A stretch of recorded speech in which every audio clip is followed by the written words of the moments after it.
Yung kahoy, durog na durog. Makita po natin no? Isang puerto.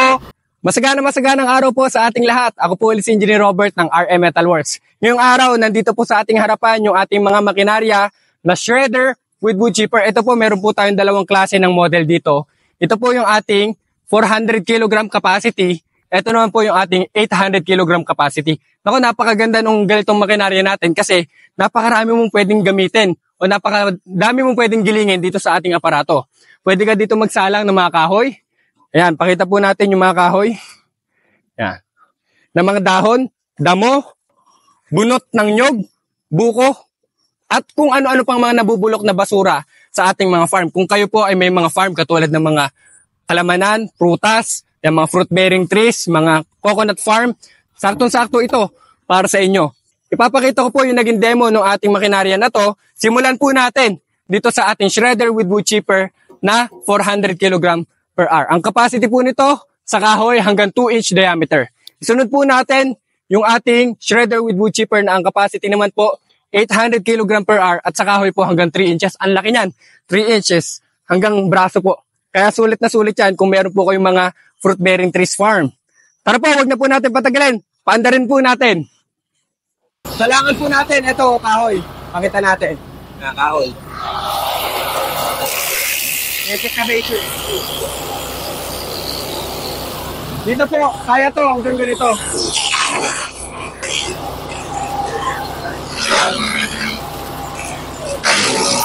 No, kaya. Subukan natin mga kamoting kahoy. Pwede din po dito sa itaas.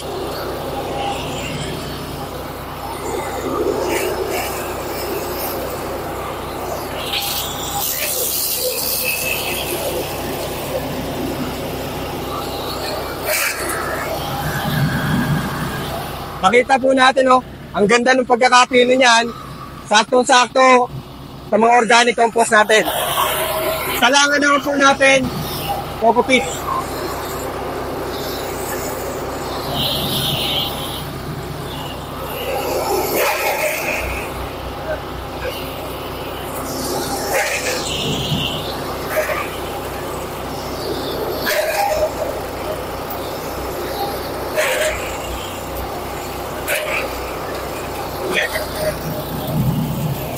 Ano?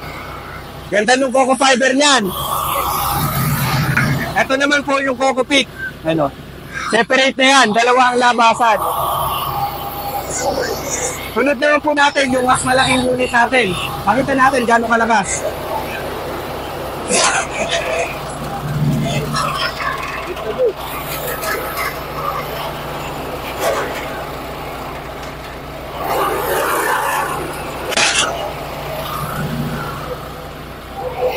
Makita po natin isang puerto, kung buko kaya kalahati kasama yung bao.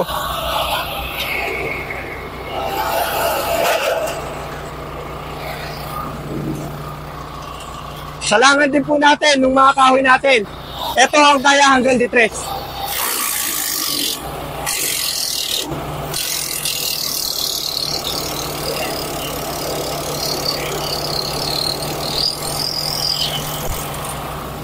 Mga kamoting kahoy.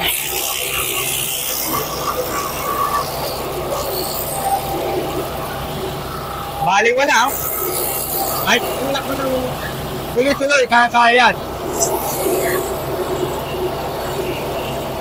Mga dahon, pwede mo dito sa ibabaw.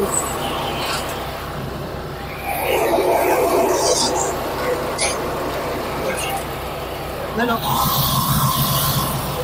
Napakaganda ng output niyan. Makita naman natin, yung kahoy, durog na durog. Pati yung dahon. Ito po, yung coco peat niya. Parehas po ng pino, pero grabe ang lakas nito. Salangan po natin ito, mas mataba na kamoting kahoy. Kaliwala. Ang sinong kinakatulang ko dyan. Yan, nakita naman po natin kung gaano kalakas yung dalawang aparato natin. Yung ating maliit na unit, ang nakakabit po dyan ay 5.5 horsepower na gasoline engine. Ito po ay Honda. Ito naman po yung ating mas malaking unit. Ang nakakabit po dito ay 12 horsepower air-cooled na Briggs & Stratton. American brand po yan. Kaya po kung meron po kayong mga katanungan o interesado po kayo sa ating mga makinarya, pwede po kayo mag-message sa mga numerong ilalagay ko sa inyong mga screen o sa ating official Facebook page sa RM Metalworks. Meron din po tayong official TikTok account at YouTube channel para po lagi tayong updated sa ating mga ganap, sa ating mga makinarya dito sa RM Metalworks. Meron na din po tayo syempre official website. Pwede nyo po yan ma-access sa rmmetalworks.net. Yan, makikita po ninyo yung iba't ibang mga produkto natin dyan sa ating website at yung history ng ating pagawaan dito sa Lumboy, Talavera, Nueva Ecija. No, yung website po natin, talagang sa atin po yan. Hindi po yan makiklaim ng iba, rmmetalworks.net. Sa atin lang po yan nakirehistro sa buong mundo. Yan, kung napanood po ninyo yung iba pa nating mga vlogs, yan, nagturo po tayo nung nakaraan kung paano po yung paggawa ng fish amino acid. Saktong-sakto po yan yung paggamit natin ng ating fish amino acid.